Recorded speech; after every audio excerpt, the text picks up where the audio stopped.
Hello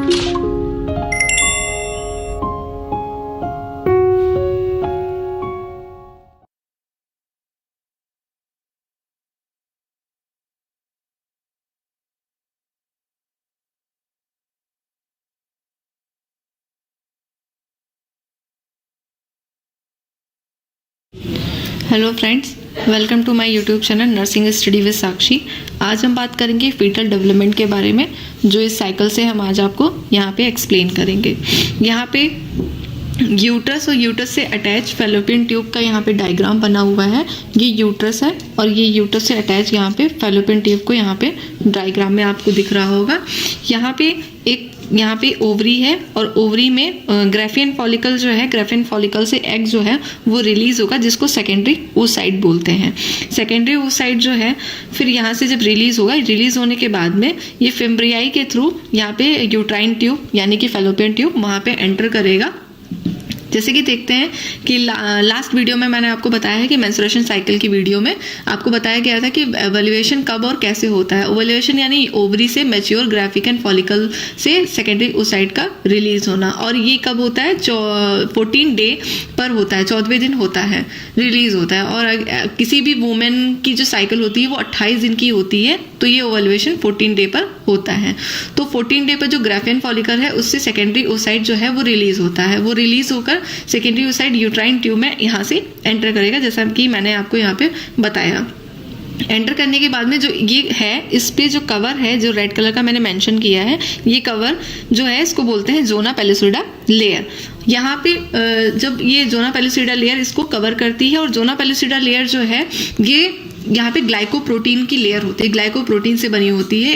फिर इसमें इसके आसपास जो ये ब्लैक कलर का मेंशन कर रखा है मैंने, इसको ग्रेन्युलोसा सेल्स कहते हैं। ग्रेन्युलोसा सेल्स को सेकेंड नेम जो इसका है, इसको कोरोना रेडिएटा भी बोलते हैं, कोरोना रेडिएटा। और ये पूरा जो सेकेंडरी oocyte है इसको जो कवर कर रखा है ये जोना पेलिसुडा लेयर है।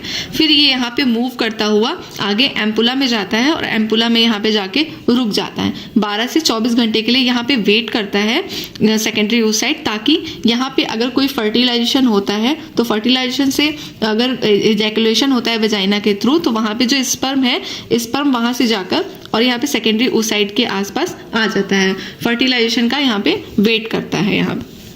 यहाँ पे अगर स्पर्म जो होता है वो अवेलेबल होता है तो उस कंडीशन में यहाँ पे इजीली फर्टिलाइजेशन हो जाता है, और इस फर्टिलाइजेशन के बाद में ये यूट्राइन कैविटी में ही यहाँ पे मूव करते रहते हैं। जब मूव करते हैं, मूव करने के बाद में आगे जब बढ़ते हैं, फर्टिलाइजेशन के बाद में यहाँ पे ये जाइगोट का, इमेच्योर जाइगोट का यहाँ पे बन जाता है। इमेच्योर जाइगोट जो है यहाँ पे, इसमें क्या होता है, ये स्पर्म एंड एग दोनों का जब फर्टिलाइजेशन हुआ था तो उसके क्रोमोसोम्स, स्पर्म के क्रोमोसोम्स एंड एग के क्रोमोसोम्स जो है, नंबर ऑफ क्रोमोसोम्स, वो दोनों एक दूसरे से कनेक्ट करते हैं, और फाइनली यहाँ पे जो है स्ट्रक्चर एक बनता है जिसको यहाँ पे जाइगोट कहते हैं। ये जो जाइगोट बना हुआ है इसको डिप्लॉइड सेल बोलते हैं। ये डिप्लॉइड सेल जो होते हैं इसमें 46 क्रोमोसोम्स होते हैं। ये मोनोन्यूक्लियोइड सेल होता है यहाँ पे, जो जोना पेलिसुडा से अभी भी कवर होता है। जैसे देख रहे हैं यहाँ पे रेड कलर का कवरिंग है, इसको जोना पेलिसुडा कवर कर रखा है। अब यहाँ पे ये अपने आप को आगे चलकर डिवाइड करेगी। ये जो डिवाइडेशन है ये आगे चलकर 2 सेल में, फिर 4 सेल में, फिर 8 सेल में, फिर ये 16 सेल में, ऐसे ही 32, 64 ऐसे ही इसका सेल डिवीजन होता रहता है। जब सेल डिवीजन होता है तब यहाँ पे 2 सेल का डिवीजन जो होता है ये 30 आवर्स के साथ में 30 आवर्स के टाइम पे ये हो जाता है।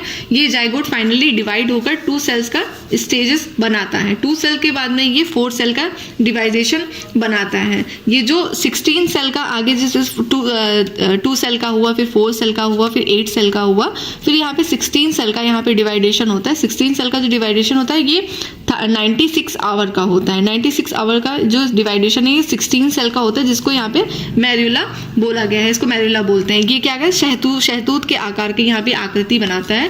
ये जो स्ट्रक्चर है इसको शहतूत के आकार का बताते हैं। फर्टिलाइजेशन से मैरुला का जो है प्रोसेस ये यूट्राइन ट्यूब में ही होता है, मतलब इनफंडिबुलम तक की यहाँ पे प्रोसेस जो है ये आपका यूट्राइन ट्यूब में ही होता है। यूट्राइन ट्यूब के बाद में जब ये यहाँ से खिसक कर आगे पहुंचता है तब ये यूट्राइन बॉडी या यूट्रस में, इसको बोल सकते हैं कि यहाँ पे ये पहुंच जाता है। यूट्राइन बॉडी में जब ये एंटर करता है तो यहाँ पे यूट्रस जो होता है वो सिक्रेटरी फॉर्म में होता है, मतलब ये कुछ सिक्रेशन यहाँ पे प्रोवाइड करेगा। जब सिक्रेशन प्रोवाइड करता है तो ये जो सिक्रेशन है इसको यूट्राइन मिल्क या फ्लूइड बोलते हैं। यूट्राइन मिल्क फ्लूइड जो होता है ये रिलीज होता है जोना पेलिसोइडा पे। यहाँ पे आसपास देखेंगे कुछ चैनल्स आपको मिलेंगे, ये चैनल्स जो होते हैं ये अपने अंदर इसको एंटर कर लेते हैं। और जब ये फ्लूइड यहाँ पे एंटर होता है तो ये जो सेल्स होती हैं ये अपने आप को डिवाइडेशन में कर लेती है। यहाँ पे देखिए गुच्छा टाइप का बना हुआ है और यही गुच्छा यहाँ पे अलग अलग हो गया है, ये डिवाइड कर लेती हैं। कुछ सेल जो होती हैं वो आउटर मोस्ट लेयर पे यहाँ पे चिपक जाती हैं और कुछ सेल जो होती हैं वो अंदर की तरफ गुच्छा बना के रखती हैं। ये जो बाहर की तरफ गुच्छा बना के रखते हैं, जो इनर आउटर मोस्ट लेयर पर जो चिपक जाते हैं उसको आउटर सेल मास बोलते हैं, और जो अंदर साइड में जो गुच्छा बना के रखते हैं उसको इनर सेल मास बोलते हैं। फिर इसको जो ये स्ट्रक्चर पूरा बना होता है इसको बोलते हैं ब्लास्टोसाइट्स, और इसके अंदर जो सेल्स पाई जाती है उसको ब्लास्टोमेयर बोलते हैं। फिर इसके बाद में ये जो सेल है, ये जो स्ट्रक्चर था ब्लास्टोसाइट्स का, ये आगे जाकर एक इनलार्ज हो जाता है ये स्ट्रक्चर, और ये जो इनलार्ज स्ट्रक्चर होता है इसके ऊपर जो जोना पेलिसोइडा यहाँ पे लेयर थी वो यहाँ पे डिसअपेयर हो जाती है, मतलब यहाँ पे खत्म हो जाती है। इसके अंदर जो यहाँ पे सेल आपको डिवाइडेशन दिख रहा होगा, ये जो सेल है यहाँ पे गुच्छा बना के रखा हुआ है इसको बोलते हैं एम्ब्रियोब्लास्ट।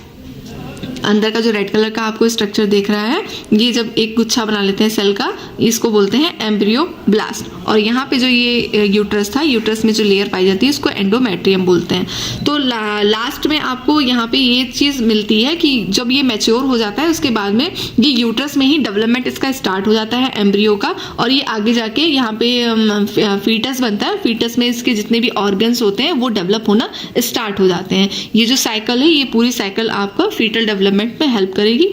अगर आपको कोई भी चीज़ यहाँ पे समझ में नहीं आती है तो आप कमेंट बॉक्स में कमेंट कर दीजिएगा, मैं आपको बता दूंगी। और अगर वीडियो अच्छी लगी तो आप शेयर और कमेंट ज़रूर करें। Thank you.